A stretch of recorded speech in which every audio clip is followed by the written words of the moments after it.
다음날은 주말이었지만 왕매호는 아침 일찍 일어나 카메라를 들고 자전거를 몰고 집을 나섰다. 사진 애호가인 그가 제일 좋아하는 장소는 인적이 드문 황야였다. 그러나 중년이 되고 나니 그런 호사를 부릴 기운이 없어 대부분 도시에서 풍경을 찍었다. 그는 의식적으로 혹은 무의식적으로 도시에서도 황량한 분위기가 풍기는 곳을 선택했다. 이를테면 공원의 말라버린 호수바닥이나 건설 현장에 파헤쳐진 땅, 시멘트를 뚫고 자란 들꽃과 풀 같은 것이다. 배경으로 보이는 화려하고 통속적인 도시 분위기를 없애기 위해 그는 흑백 필름만 사용했다. 그런데 이것이 그의 스타일이 되어 점점 유명세를 탔고 큰 사진전에서 2번이나 입선하고 사진가 협회에도 가입하게 되었다. 사진을 찍으러 나갈 때면 늘 이렇게 자전거를 타고 마음 내키는 대로 도시를 돌아다니며 자신이 찾는 구도와 영감을 포착했다. 때로는 하루 종일 돌아다니기도 했다. 오늘은 여느 때와는 느낌이 조금 달랐다. 그의 사진은 고전적 품격의 안정감과 묵직함이 장점이었는데 오늘은 이런 구도를 찾기 어려웠다. 아침 햇살 속에서 막 깨어나고 있는 이 도시가 마치 모래 위에 건설된 것 같았고 비현실적으로 느껴졌다. 지난밤 당구공 2개가 긴 꿈속에 계속 나타났다. 그것은 검은색 공간에서 규칙 없이 어지럽게 날아다녔다. 검은색 배경에서 검은 공은 보이지 않았고 우연히 흰색 공이 가려질 때에만 비로소 자신의 존재를 드러냈다. 물질의 근원은 정말 법칙이 없는 것일까? 정말로 세상의 안정과 질서는 그저 우주의 한 구석에 잠깐 동안 유지되는 동태적 균형일까? 그저 혼란의 급류 속에서 생겨났다 사라지는 소용돌이인 것인가? 그는 어느새 새로 건설된 중국 중앙 텔레비전 방송국 건물 앞까지 온 자신을 발견했다. 왕매호는 자전거를 세우고 길 옆에 앉아 A자 모양의 우뚝 솟은 건물을 쳐다보며 안정감을 회복하려고 했다. 떠오르는 태양 아래 반짝이는 건물 꼭대기를 따라 깊이가 보이지 않는 파란 창공을 바라봤다. 갑자기 머릿속에 2 단어가 떠올랐다. 저격수와 농장주. 과학의 경계 학자들은 토론할 때 SF라는 단어를 자주 사용했다. 그들이 사용하는 SF는 과학 소설의 약재가 아니라 앞에서 말한 2 단어의 영문 약재였다. 이것은 2가지 가설에서 출발하며 모두 우주 규칙의 본질과 관련된다. 저격수 가설은 저격수가 관역에 10cm 간격으로 구멍을 뚫어 놓았다는 설정에서 출발한다. 이 관역의 평면에 2차원 지능의 생물이 살고 있다고 가정해보자. 그들 중 과학자가 자신의 우주를 관찰한 결과 우주에는 10cm마다 구멍이 하나씩 있다는 위대한 법칙을 발견했다. 그들은 저격수가 잠깐 흥에 겨워 아무렇게나 한 행위를 우주의 절대적인 규칙으로 믿은 것이다. 농장주 가설은 공포스러운 색채를 띈다. 한 농장에 칠면주머리가 있다. 농장주는 매일 오전 11시에 그들에게 먹이를 주었다. 칠면조 중 과학자가 이 현상을 꾸준히 관찰한 결과 1년여 동안 예외가 없다는 것을 알아냈다. 그래서 매일 오전 11시에 먹이가 있다는 위대한 법칙을 발견했다고 생각하고는 추수감사절 새벽에 칠면조들에게 이 법칙을 공표한다. 그러나 그날은 오전 11시가 되어도 먹이가 나타나지 않고 농장주가 들어와 그들을 모두 잡아 죽인다. 발밑에서 길이 모래처럼 미끄러지고 A자 모양의 건물이 흔들리는 것 같았다. 그는 황급히 눈길을 걷었다. 불안을 떨치기 위해 왕미호는 카메라에 남은 필름을 다 써버리고 점심 전에 집으로 돌아왔다. 아이와 외출한 아내는 점심때가 되어도 돌아오지 않았다. 여느 때라면 왕미호는 서둘러 필름을 인화했을 것이다. 그러나 오늘은 전혀 흥미가 없었다. 간단히 점심을 먹고 잠을 청했다. 지난밤 잠을 못 자서인지 일어나 보니 오후 5시가 되었다. 그제야 그는 오전에 찍은 사진이 생각나서 인화하기 위해 벽쟁을 개조해 만든 작은 암실로 들어갔다. 사진은 금세 인화되었다. 확대할 사진이 있는지 살펴보다가 그는 이상한 것을 발견했다. 쇼핑몰 밖에 작은 잔디밭을 찍은 사진의 하단 정중앙에 흰색 얼룩 같은 것이 있었다. 자세히 보니 1200 이라는 숫자였다. 두 번째 사진에는 1199, 49, 33이라고 찍혀 있었다. 숫자는 필름에 찍힌 모든 사진의 하단에 있었다. 세 번째에는 1199, 40, 18. 네 번째에는 1199, 32, 7. 다섯 번째에는 1199, 28, 51. 여섯 번째에는 1199, 15, 44. 일곱 번째에는 1199, 7, 38. 여덟 번째에는 1198, 53, 9. 34번째는 1194, 50, 49. 36번째, 그러니까 마지막 장에는 1194, 16, 37. 왕미호는 필름에 문제가 있는 것이 아닐까 생각했다. 그가 사용하는 카메라는 1988년 생산된 라이카 M2로 완전 수동이라 필름에 날짜가 찍힐 수 없었기 때문이다. 사진을 한 장씩 다시 살펴보던 왕미호는 곧 숫자의 특이한 점을 발견했다. 숫자가 배경의 밝기에 자동으로 반응하고 있었다.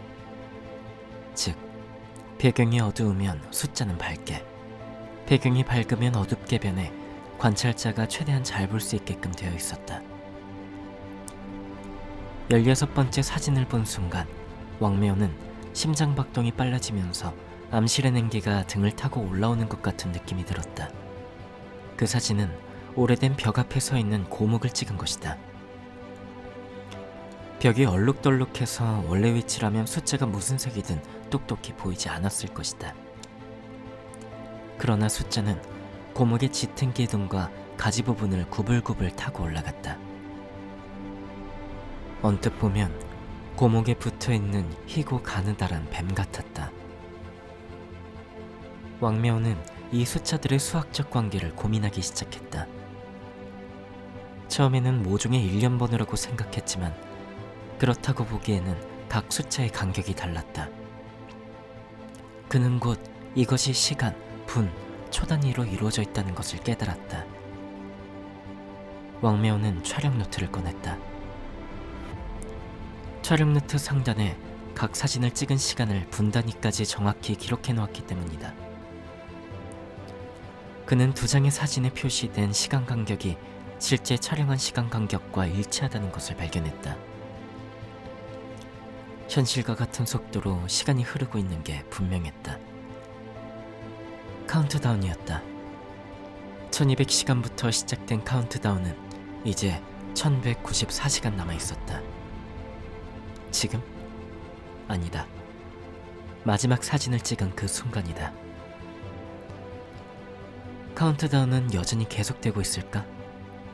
왕미호는 암실에서 나와 카메라에 새 흑백 필름을 넣고 집안을 돌아다니며 아무렇게나 사진을 찍었다. 마지막으로 베란다로 나와 시내 풍경을 몇 컷 담았다. 필름을 다 쓰고 곧바로 암실로 들어가 인화했다. 모든 사진에 숫자가 유령처럼 찍혀 있었다. 첫 장에 1187, 27, 39가 나타났다.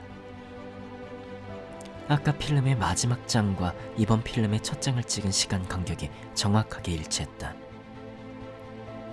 그 후 사진의 촬영 간격은 1187, 27, 35, 1187, 27, 31, 1187, 27, 27, 1187, 27, 24 3-4초 차이로 빠르게 찍은 시간 간격 그대로였다. 카운트다운은 여전히 계속되고 있었다. 왕매호는 카메라에 다시 새 필름을 넣고 정신없이 사진을 찍어댔다. 몇 장은 일부러 렌즈 뚜껑을 닫고 찍기도 했다. 다 찍은 필름을 카메라에서 꺼냈을 때 아내와 아이가 돌아왔다. 암실로 들어가기 전 그는 라이카 카메라에 세 번째 필름을 넣어 아내에게 건네주었다. 여보, 이것 좀 찍어봐. 뭘 찍어요? 아내가 놀란 듯이 남편을 바라보았다. 평소 남편은 다른 사람이 자신의 카메라에 손을 대는 것을 무척 싫어했기 때문이다. 물론 그녀와 아이도 그 카메라에 흥미가 없었다. 그들이 보기에 라이카 카메라는 이만 위안이 넘는 비싸지만 재미없는 골동품에 불과했기 때문이다. 아무거나 괜찮으니까 아무거나 괜찮아. 마음대로 찍어봐. 왕매호는 아내 손에 카메라를 쥐어주었다. 그럼 아들, 엄마가 사진 찍어줄게. 아내가 아들을 향해 카메라를 들이댔다. 그 순간 왕매호의 머릿속에 유령 같은 숫자가 쭉 펴진 밧줄처럼 아이의 얼굴에 찍힌 모습이 떠올랐다.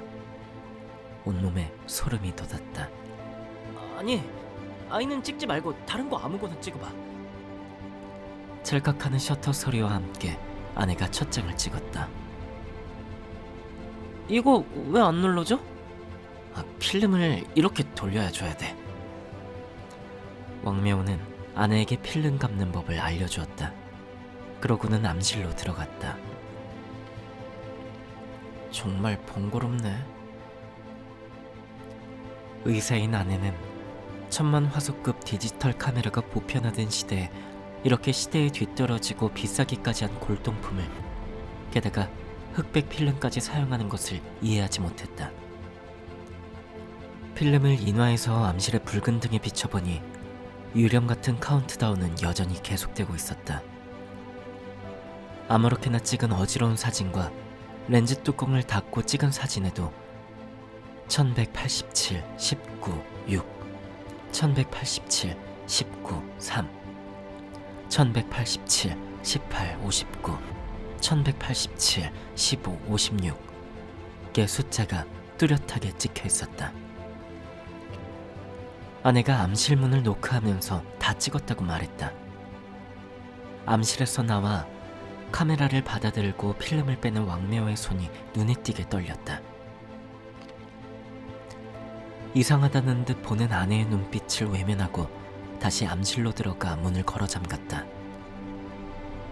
왕매호는 현상액과 정착액에 필름을 허둥지둥 담가 사진을 인화했다. 그는 두 눈을 꼭 감고 제발 뭐가 됐든 나타나지 마라. 제발 내 앞에는 나타나지 마라 하고 기도했다.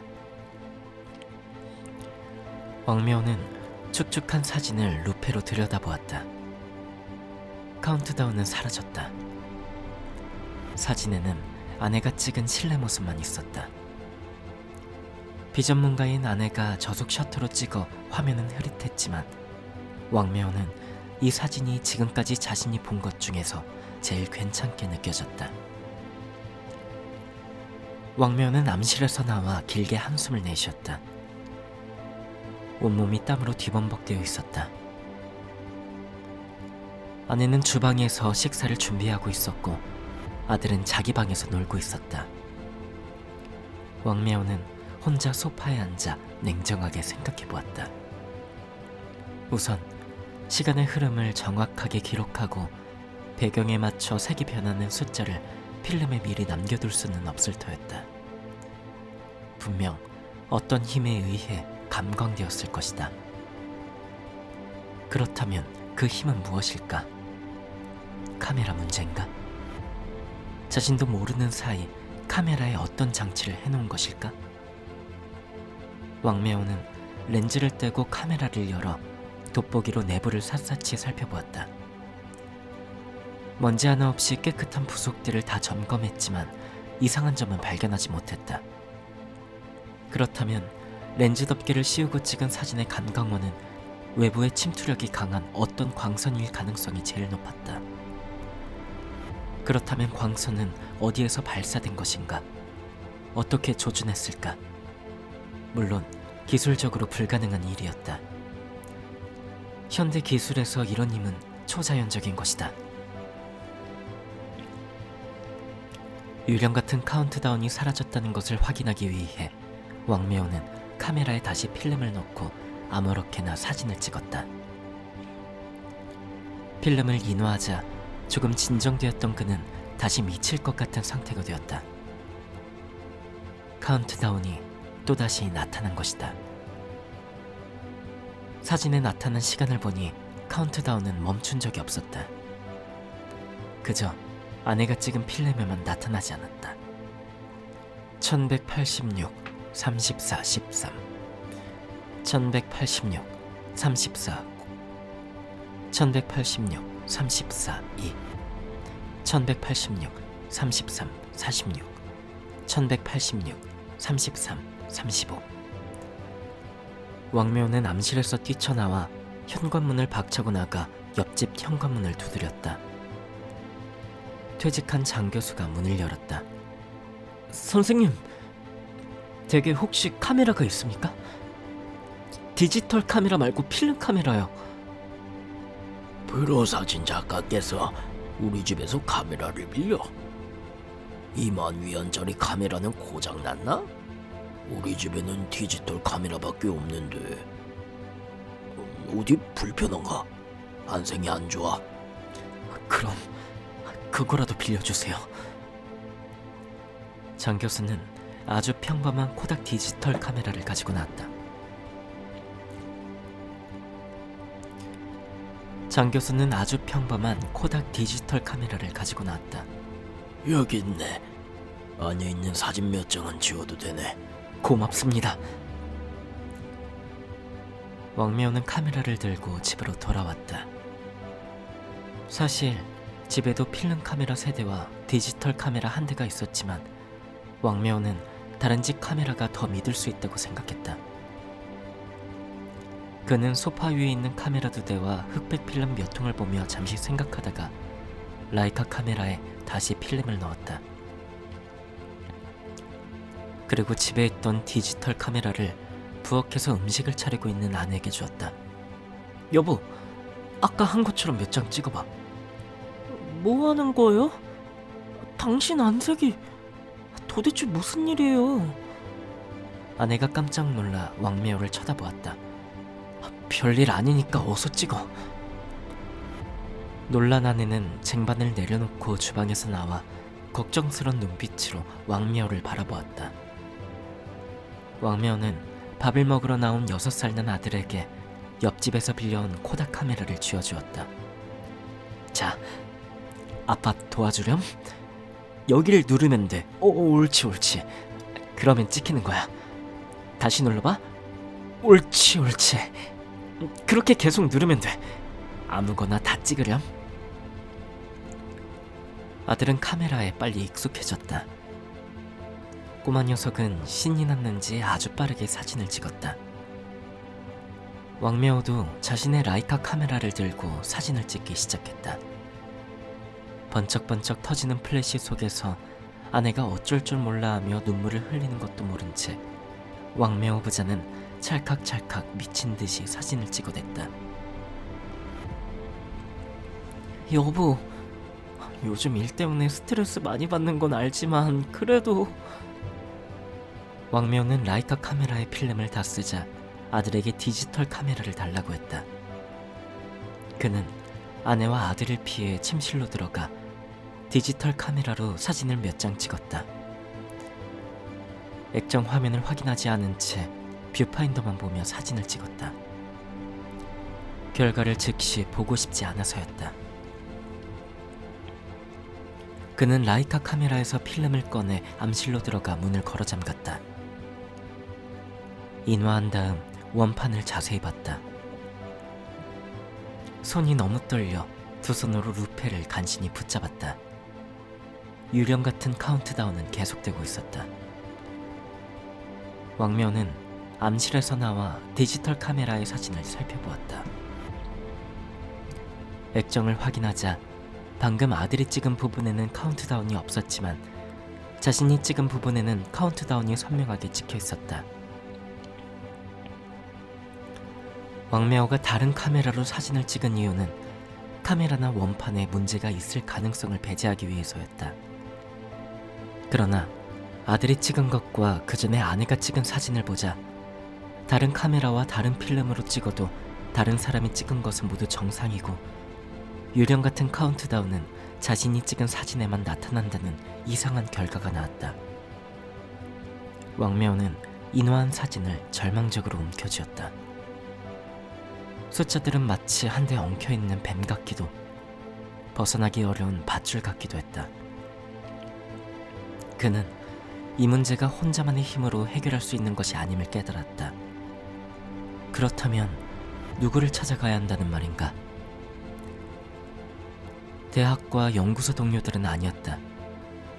그들은 자신과 마찬가지로 기술적 사유를 하는 사람이었다. 왕미어는 이 사건이 기술을 초월한 일이라는 것을 직감적으로 느꼈다. 딩이가 떠올랐다. 그러나 지금은 그 역시 정신적인 위기에 놓인 상태였다. 마지막으로 과학의 경계가 떠올랐다. 회원들은 사상이 심오하고 적극적으로 활동하는 사람들이었다. 왕매어는 선입회의에게 전화를 걸었다. 그리고 긴박하게 말했다. 선 박사님, 저한테 문제가 좀 생겼습니다. 당신을 만나야겠습니다. 오세요. 선입회의는 이 한마디만 하고 전화를 끊었다. 왕매어는 깜짝 놀랐다. 선입회의는 평소에도 매우 간결하게 말해서 과학의 경계 회원들 중에는 그녀를 여자 해밍웨이라고 부르는 이도 있었다. 그러나 이번에는 무슨 일인지조차 묻지 않았다. 왕명은 다행이라고 생각해야 할지 더 불안해야 할지 알 수가 없었다. 왕명은 필름들을 가방에 쓸어 담은 뒤 디지털 카메라를 들고 아내의 걱정 어린 눈빛을 외면한 채 집을 나섰다.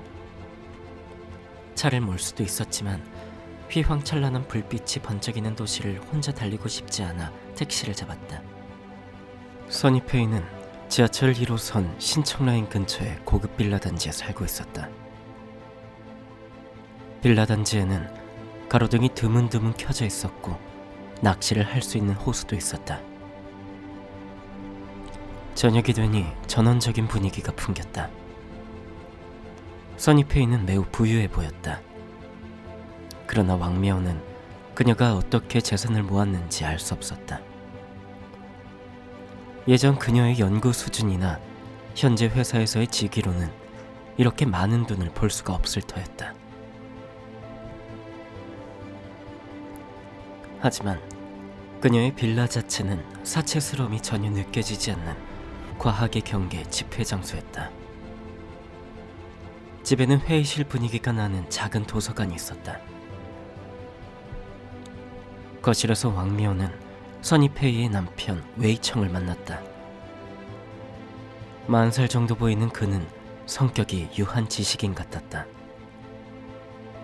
왕미어는 그의 이름만 알고 있었다. 선입회의가 남편을 소개할 때 이름만 말해주었기 때문이다. 그는 마치 직업이 없는 사람처럼 하루 종일 집에 있었다. 과학의 경계 토론에도 흥미가 없어 보였고 집에 빈번히 드나드는 학자들에게도 관심이 없는 듯했다. 그러나 그는 아무 일도 안 하는 것이 아니라 집에서 무엇인가를 연구하는 것 같았다. 하루 종일 생각에 잠긴 채 누구를 만나든 건성으로 인사하고 위층에 있는 방으로 들어갔다. 그는 하루 중 대부분의 시간을 그곳에서 보냈다. 한 번은 왕명호가 위층에서 반쯤 열려있는 방문을 무심코 쳐다봤다가 놀라운 것을 발견했다. HP 소형 컴퓨터였다. 잘못 본 것이 아니었다. 왕명호가 근무하는 나노연구센터에도 그것과 똑같은 4년 전 출시된 검정 케이스에 RX8620이 있었기 때문이다. 한 대에 100만 위안이 넘는 설비를 집안에 놓은 것이 이상했다. 웨이청은 날마다 그 컴퓨터로 도대체 무엇을 하는 것일까? 위패는 위층에서 일하고 있으니 잠깐 기다리십시오. 이렇게 말하고 웨이청은 위층으로 올라갔다. 왕명호는 가만히 앉아있을 수가 없어서 그를 따라 올라갔다. 소형 컴퓨터가 있는 방으로 들어가려던 웨이청은 왕명호를 보고도 반감을 느끼는 것 같지 않았다. 손으로 맞은편 방을 가리키며 바로 그 방에 있으니 들어가 보십시오. 하고 말했다. 왕명호는 노크를 했다. 문이 조금 열려 있었다. 문틈으로 보니 선입회의가 컴퓨터 앞에서 게임을 하고 있었다. 놀랍게도 그녀는 V 장비를 착용하고 있었다. 그것은 최근 게이머들 사이에서 유행하는 것으로 360도를 다 볼 수 있는 헬멧과 센서가 달린 옷으로 구성되어 있었다.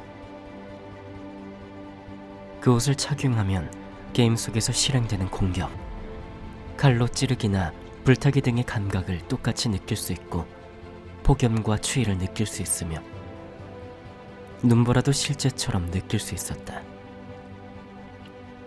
왕명호는 그녀의 뒤로 걸어갔다. 입체적인 그래픽은 헬멧 안에서 구현되기 때문에 모니터에는 아무것도 보이지 않았다. 바로 그때 왕명호는 스창이 웹페이지 주소나 이메일 주소를 기억해두라고 한 것이 생각났다. 그는 무의식적으로 모니터를 쳐다봤다. 모니터에 띄어진 게임 로그인 화면의 영문명이 특이했다. 선입회의는 헬멧과 센서 옷을 벗고 얼굴에 비해 조금 큰 듯한 안경을 썼다. 무표정한 얼굴로 왕명호를 향해 고개를 끄덕이더니 아무 말 없이 왕명호가 말하기를 기다렸다. 왕명호는 필름 뭉치를 꺼내 자신에게 일어난 이상한 일을 이야기했다. 선입회의는 주의 깊게 들으면서 필름을 대충 훑어보았다. 자세히 살펴보지 않는 모습에 왕명호는 깜짝 놀랐다. 선입회의는 이 일에 대해 뭔가 알고 있는 게 분명했다.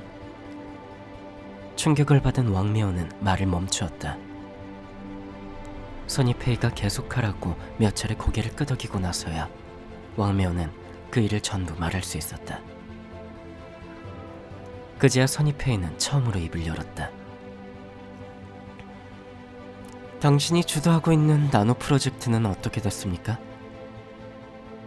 엉뚱한 질문에 당황한 왕명호는 필름을 가리키며 되물었다. 나노 프로젝트요? 그것과 이 일이 무슨 관계가 있습니까? 선입회의는 아무 말도 하지 않고 그저 왕명호를 조용히 쳐다보며 그가 자신의 질문에 대답하기를 기다렸다. 이것이 바로 그녀의 대화 스타일이었다. 불필요한 말은 단 한마디도 하지 않았다. 줄곧 침묵하고 있던 선입회의가 말했다. 연구를 중단하세요. 뭐라고요? 왕명호는 자신이 잘못 들은 것이 아닌가 의심했다. 지금 뭐라고 했습니까? 선입회의는 자신이 한 말을 반복하지 않았다. 중단하라고요? 그것은 국가 중점 프로젝트입니다. 선입회는 차분한 눈빛으로 말없이 그를 쳐다볼 뿐이었다. 왜 그래야 하는지 이유를 설명해봐요. 멈춰보세요. 당신이 알고 있는 것이 도대체 뭡니까? 말 좀 해봐요. 제가 지금 말해줄 수 있는 것은 이게 다입니다. 프로젝트는 멈출 수 없어요. 불가능하다고요. 한번 멈춰보세요. 유령 같은 카운트다운에 대한 대화는 여기까지였다. 왕묘가 아무리 재촉해도 선입회의는 그것과 관련된 말은 한마디도 하지 않고 그저 멈춰보세요 라는 말만 되풀이했다. 이제 알겠습니다. 과학의 경기는 당신들이 주장하는 것처럼 기초이론을 토론하는 학술 교류단체가 아니었군요. 과학의 경계와 현실의 관계는 내가 생각했던 것보다 훨씬 복잡하군요. 그 반대입니다. 당신이 그렇게 생각하는 이유는 과학의 경계가 다루는 것이 당신이 상상하는 것보다 더 기초적이기 때문입니다. 절망하는 왕묘는 작별 인사도 하지 않고 몸을 일으켜 걸어나왔다. 선입회의가 조용히 대문까지 따라 나와 그가 택시에 오르는 것을 바라보았다. 바로 그때 다른 차 한 대가 질주해 들어와 문 앞에 급정거했다. 차에서 한 남자가 내렸다. 빌라에서 나오는 불빛을 통해 왕묘는 그가 누구인지 한눈에 알아보았다. 그는 과학의 경계에서 가장 유명한 인물 중 한 명인 파난이었다. 생물학자인 그는 유전자 변형 식품을 장기적으로 섭취해 일어난 후대의 유전 기형을 예언하는 데 성공했고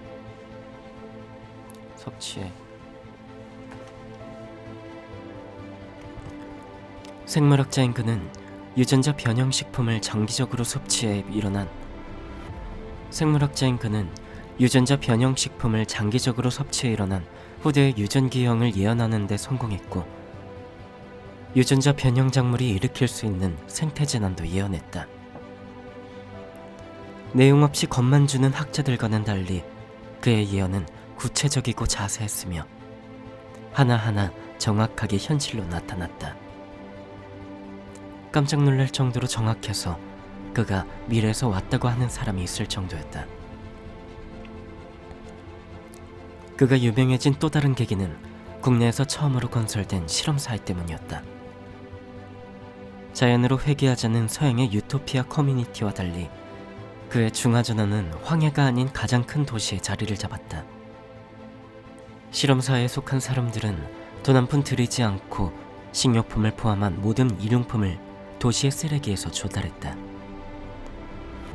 실패할 거라는 사람들의 예상을 깨고 중화전환은 살아남았을 뿐 아니라 빠르게 확대되어 고정 회원만 3,000여 명에 달했다. 비정기적으로 실험사회에 참여해 생활을 체험하는 사람은 수없이 많았다. 이 두 가지 성공에 힘입어 파난의 주장은 사회적으로 점차 영향력을 가지게 되었다.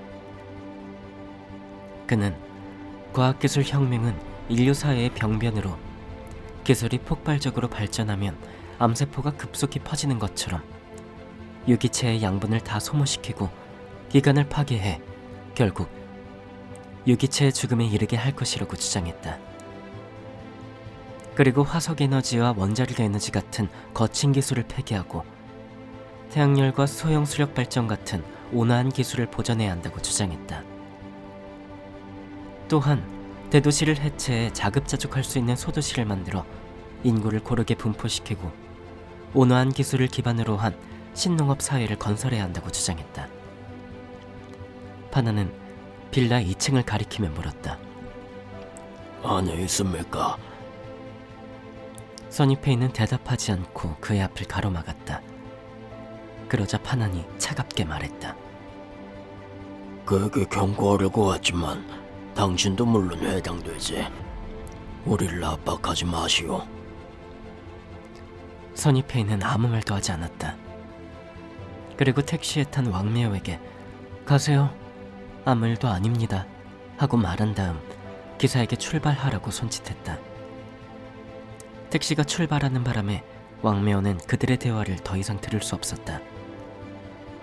뒤를 돌아보니 가로등 아래에서 선입회의가 파난을 여전히 가로막고 있었다.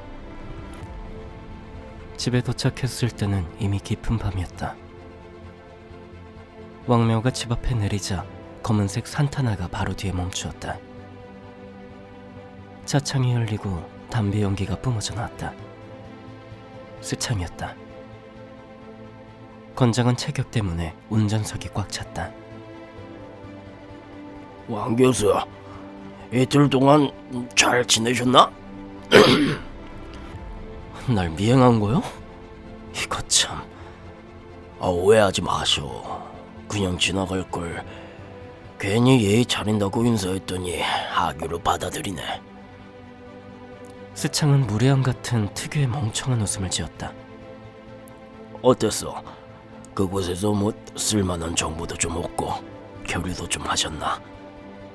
내가 말하지 않았습니까? 나는 당신네들과 아무 상관없다고. 앞으로 다시는 나를 미행하지 마시오. 스창은 차에 시동을 걸었다. 오게. 이틀 동안 한 야근이랑 외근 수당이나 청구해야겠군. 이런 축구 시험 놓쳤네. 집에 들어오니 아내와 아들은 자고 있었다. 아내가 침대에서 불안하게 몸을 뒤척이며 잠꼬대하는 소리가 들렸다. 오늘 남편의 이상 행동 때문에 악몽을 꾸는 것인지도 몰랐다. 왕미호는 수면제 2알을 먹고 침대에 누웠다. 한참이 지나서야 잠이 들었다. 어지러운 꿈들이 뒤죽박죽 이어졌다. 하지만 변하지 않는 것이 있었다. 바로 유령 같은 카운트다운이었다. 꿈속에서도 카운트다운이 계속될 것이라고 생각했다. 꿈속에서 왕미호는 공중에 떠있는 카운트다운 숫자들을 미친 듯이 공격했다. 물어뜯고 찢고 별짓을 다 했지만 공격은 허무하게 숫자들을 통과했다. 숫자들은 꿈 한가운데를 굳건하게 흐르고 있었다. 카운트다운 때문에 극도로 초조해진 왕미호는 결국 꿈에서 깨어났다. 왕미호는 눈을 뜨고 흐릿한 천장을 바라보았다. 커튼 사이로 도시의 불빛이 새어들어왔다. 그러나 꿈속부터 현실로 그를 따라온 것이 있었다. 유령 같은 카운트다운이었다. 카운트다운 숫자들이 그의 눈앞에 뚜렷하게 떠올랐다. 숫자는 가늘었지만 매우 밝은 흰 빛을 내뿜었다. 1185, 1185, 4, 59, 1180, 4, 58, 1180, 4, 57. 고개를 돌려 침실을 둘러보며 잠에서 깼어도 카운트다운은 사라지지 않았다는 것을 확인했다. 두 눈을 다시 감았지만 카운트다운은 흑조의 깃털 끝에서 순이 반짝이는 것처럼 캄캄한 시야 속에 여전히 떠 있었다. 눈을 비벼보기도 했지만 그래도 사라지지 않았다. 시선을 어디에 두든 숫자는 시야의 정중앙에 박혀 있었다. 갑자기 알 수 없는 공포가 밀려와 왕미호는 벌떡 일어났다. 숫자들이 그를 집요하게 따라왔다. 침대에서 내려와 커튼을 젖히고 창문을 열었다. 창밖 잠든 도시의 불빛은 여전히 찬란했고 카운트다운 숫자는 광활한 도시를 배경으로 영화 속 자막처럼 떠 있었다. 그 순간 숨이 턱 막혀 자기도 모르게 비명을 질렀다. 그 소리에 놀라서 깬 아내의 괜찮냐는 말에 왕미호는 그제야 자신을 진정시키며 아무 일도 아니라고 말했다. 그리고 다시 침대에 누워 눈을 감고 유령 같은 카운트다운 숫자가 번쩍이는 가운데 남은 밤을 힘겹게 보냈다. 새벽에 일어난 왕미호는 가족에게 평소처럼 보이기 위해 노력했다. 그러나 아내는 그가 이상하다는 것을 알아채고 눈이 어떻게 됐어요? 앞이 잘 안 보여요? 하고 물었다. 아침을 먹고 왕미호는 나노센터에 휴가를 내고 병원으로 향했다. 가는 길에도 유령 같은 카운트다운 숫자는 매정하게도 그의 눈에 비치는 세계에 자꾸 나타났다.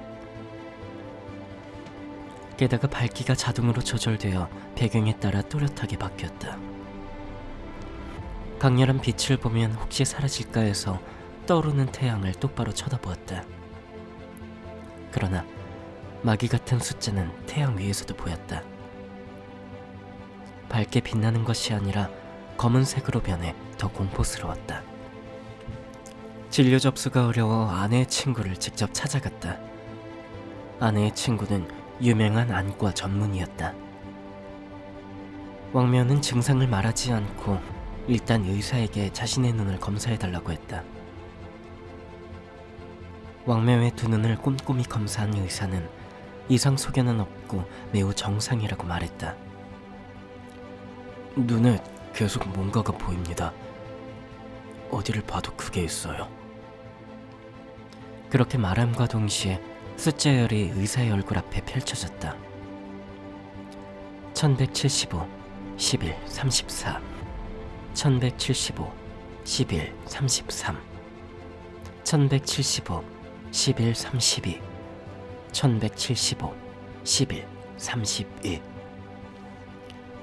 의사가 처방전을 쓰면서 말했다.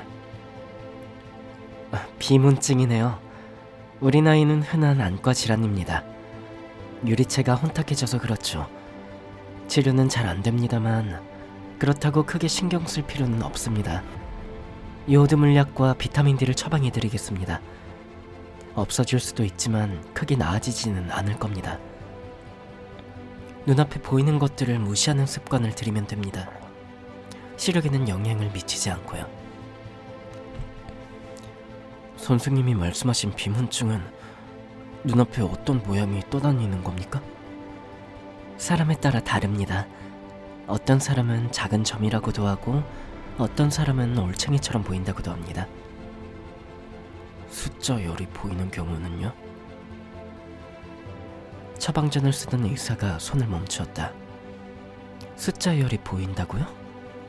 네, 시야 중심의 가로로 보입니다.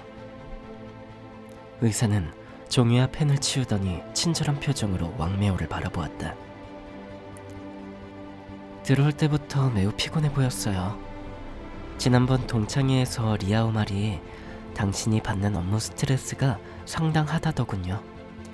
우리 나이가 되면 건강에 주의해야 합니다. 그러니까 제 증상이 정상적이라는 말입니까? 의사는 고개를 끄덕였다. 보통 환자라면 정신과에 가보라고 하겠지만 사실 그럴 필요는 없습니다. 너무 피곤해서 그런 거예요. 며칠 쉬세요.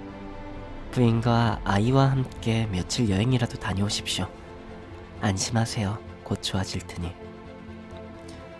1175, 4, 2 1175, 4, 1 1175, 4 1175, 3 59 제 눈에 뭐가 보이는지 말씀해드리겠습니다. 카운트다운이에요. 1초 1초 정확하게 흘러갑니다. 이게 정신적인 이유 때문이라고요? 의사가 웃으며 말했다. 정신적인 이유가 시력에 어느 정도까지 영향을 미치는지 알고 싶으신가요? 지난달 15살 정도 된 소녀가 내원했습니다. 교실에 있는데 갑자기 아무것도 안 보였다고 했습니다. 실망한 것처럼 말입니다. 그러나 검사 결과 눈은 생리적으로 완전히 정상이었습니다. 정신과 전문의가 한 달 동안 심리치료를 하자 정상 시력으로 돌아왔습니다. 왕매호는 이곳에 더 있는 것이 시간 낭비일 뿐이라는 것을 깨달았다. 진료실을 나가면서 마지막으로 물었다. 알겠습니다. 제 눈은 차치하고 하나만 물어봅시다. 어떤 외부의 힘이 원격 조종으로 사람에게 뭔가를 보게 할 수 있습니까? 의사는 곰곰이 생각하더니 대답했다. 있습니다. 예전에 천저우 19호 의료팀에 참가했을 때 한 우주비행사가 우주선 밖에서 일하다가 섬광을 봤다고 했습니다. 국제우주정거장에 있는 우주비행사에게서도 비슷한 사례가 있었습니다. 그들은 모두 태양 활동이 격렬할 때 우주의 고에너지 소입자가 망막에 부딪혀 만들어낸 섬광을 보게 된 것입니다. 하지만 선생님은 숫자가 보인다고 하셨지 않습니까? 게다가 카운트다운을요. 그건 절대 그런 이유 때문이 아닐 겁니다. 왕묘는 얼떨떨한 채로 병원에서 나왔다. 숫자는 여전히 그의 눈앞에 떠 있었다. 마치 카운트다운에 맞춰 걷는 듯했다. 자신에게 달라붙은 유령을 따라 걷는 기분이었다. 왕묘는 몽유병 환자처럼 초점을 잃은 자신의 눈을 가리기 위해 선글라스를 사서 썼다. 나노센터 메인 실험실에 들어가기 전 왕묘는 선글라스 벗는 것을 잊지 않았다. 그런데도 그를 본 동료들은 하나같이 그를 걱정했다. 왕묘는 실험실 중앙에서 여전히 운행 중인 반응 블랙박스를 바라보았다. 이 거대한 설비의 몸통은 수많은 관이 한 곳으로 연결된 구체였다. 비도라는 이름의 초강도 나노 소재는 이미 생산되었다. 그러나 분자 건축술로 만들었기에 양산할 수 없었다. 분자 건축술은 분자 탐침으로 재료 분자를 벽돌처럼 쌓아올리는 기술인데 이런 공정은 자원을 대규모로 소모했다. 그 때문에 이 제품은 세계에서 가장 귀한 보물이라고 할 수 있었다. 실험실에서는 일종의 촉매 반응을 통해 분자 건축술을 대체하려는 시도를 하고 있었다. 즉, 촉매 반응을 이용해 대량의 분자를 동시에 쌓는 것이었다. 실험은 반응 블랙박스 안에서 진행되었다. 방대한 양의 경우의 수를 조합해 반응 실험을 진행하는 설비였다. 수작업으로는 100년이 걸려도 다 못하겠지만 반응 블랙박스가 있어 자동으로 빠르게 진행할 수 있었다. 이 설비 또한 실제 반응과 디지털 시뮬레이션이 일체화되어 합성이 어느 정도로 진행되면 컴퓨터가 반응의 단계별 결과에 따라 합성 반응의 숫자 모델을 구축하고 남은 반응은 디지털 시뮬레이션으로 대체해 실험 효율을 크게 높였다. 실험 주임이 왕묘를 보고 황급히 다가와 반응 블랙박스에 나타난 고장을 보고했다. 최근에 자주 있는 일이었다. 1년 넘게 반응 블랙박스를 운행하다 보니 센서 반응이 떨어져 오차가 커지는 바람에 기계를 멈추고 유지보수를 해야 했다. 하지만 프로젝트의 수석 과학자인 왕묘가 세 번째 합성 조합을 완료한 다음 기계를 멈추자고 고집했기 때문에 엔지니어들은 반응 블랙박스의 수정 장치를 더 많이 보강하는 수밖에 없었다. 이제는 수정 장치 자체를 수정해야 할 판이어서 프로젝트 팀 전체가 몹시 지쳐 있었다. 그러나 주임은 설비를 멈추고 실험을 잠시 중단하자는 말을 꺼내지 못했다. 예전에도 몇 번 말을 꺼냈다가 왕묘에게 호되게 야단을 맞았기 때문이다. 그는 그저 어려움을 토로할 뿐이었다. 하지만 의도는 분명했다. 왕묘는 고개를 들어 반응 블랙박스를 쳐다보았다. 그것은 마치 자궁 같았다. 엔지니어들이 그것을 둘러싸고 분주하게 일하면서 정상 운행을 겨우 유지하고 있었다. 이 장면 앞에 카운트다운 숫자들이 겹쳐 보였다.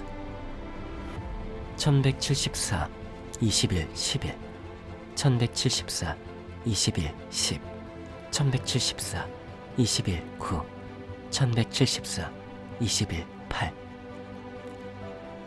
한번 멈춰보세요. 왕묘의 머릿속에 갑자기 선입회의 말이 울려 퍼졌다. 왕묘가 물었다.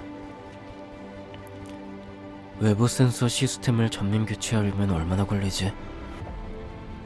4-5일 정도 걸립니다. 실험주임은 갑자기 희망이 생겼다고 생각했는지 급하게 한마디 덧붙였다. 빨리 하면 사흘이면 됩니다. 제가 보장하겠습니다. 절대 굴복한 것이 아니다.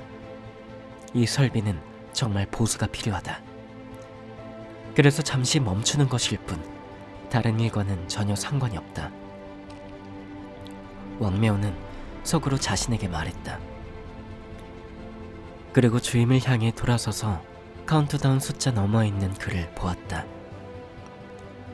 실험을 멈추게, 설비를 멈추고 시설을 정비하도록 하지. 자네가 말한 일정에 따라서 말이야. 주임이 흥분해서 말했다. 알겠습니다.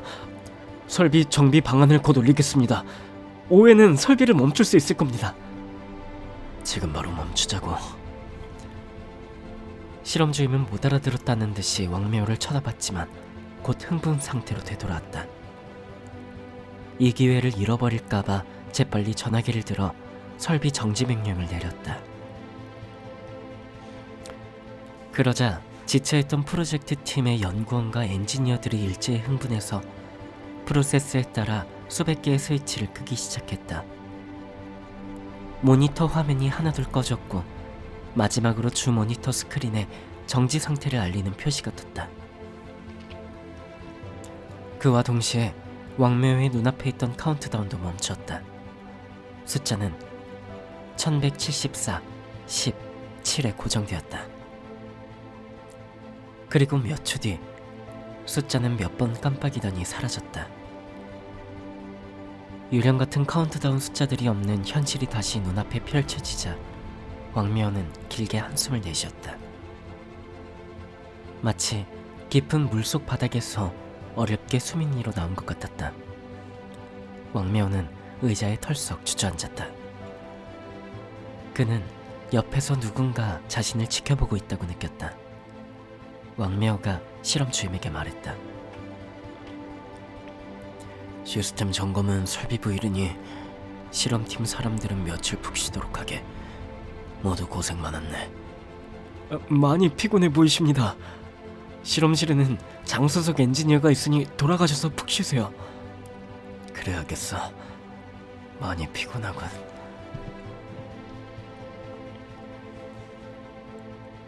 왕매호는 힘없이 말했다. 주임이 돌아간 뒤 그는 전화기를 들어 선입회의의 전화번호를 눌렀다. 통화음이 한 번 울리고 그녀가 전화를 받았다. 왕매호가 물었다. 당신들 뒤에 누가 있습니까? 그는 최대한 냉정한 목소리로 말하려고 했지만 그럴 수가 없었다. 카운트다운의 끝은 무엇입니까? 지금 듣고 있습니까? 네. 고강도 나노 소재가 어떻다고요? 이것은 고에너지 가속기가 아니라 그저 응용 연구일 뿐인데 이렇게까지 주목할 이유가 있습니까? 주목할 가치가 있는지의 여부는 우리가 판단하는 것이 아닙니다. 됐어요. 왕매호는 버럭 소리를 질렀다. 공포와 절망이 그 순간 참을 수 없는 화로 변했다. 이따위 술수로 나를 속일 수 있다고 생각합니까? 기술의 진보를 멈출 수 있다고 생각해요? 내가 지금은 이 현상을 기술적으로 설명할 수 없다는 것을 인정합니다. 하지만 그건 내가 그 파렴치한 마술사의 배우를 밝혀내지 못했기 때문일 뿐입니다. 당신 말은 더 높은 차원에서 카운트다운을 보고 싶다는 말입니까? 선입회의 말에 왕매호는 순간 멍해졌다. 그 질문에 대한 준비가 되어 있지 않았기 때문이다. 그는 깨르게 빠지지 않기 위해 간신히 냉정을 되찾았다. 수작 그만 부리시죠. 높은 차원에서 뭘 어쩌겠다는 말입니까? 당신들은 모두 마술을 부릴 수가 있지 않습니까? 하늘에 홀로그램을 띄울 수도 있고요. 지난번 전쟁에서 나토가 한 것처럼 말입니다. 강력한 레이저로 달 표면 전체에 홀로그램을 띄울 수도 있겠지요. 저격수와 농장주는 인류의 힘이 닿지 못하는 더 높은 차원에서 놀 수 있어야 하지 않나요? 예를 들어 카운트다운 숫자들을 태양 표면에 나타나게 할 수 있습니까? 말을 마친 왕묘는 놀라서 입을 다물지 못했다. 방금 금기 단어 2개를 무심코 내뱉었기 때문이다. 그러나 더 금기 시대는 그것은 말하지 않아 다행이었다. 왕묘는 주도권을 뺏기지 않기 위해 이어서 말했다. 내가 아직 생각하지 못한 가능성이 더 있다면 당신들의 그 파렴치한 마술사는 태양을 가지고도 마술을 부릴 수 있을 겁니다. 그런 힘을 진정으로 납득시키려면 더 높은 차원에서 사람들에게 보여줘야 할 겁니다. 문제는 당신이 감당할 수 있느냐의 여부입니다. 우리는 친구입니다. 나는 당신이 양동과 같은 길을 가지 않도록 돕고 싶습니다.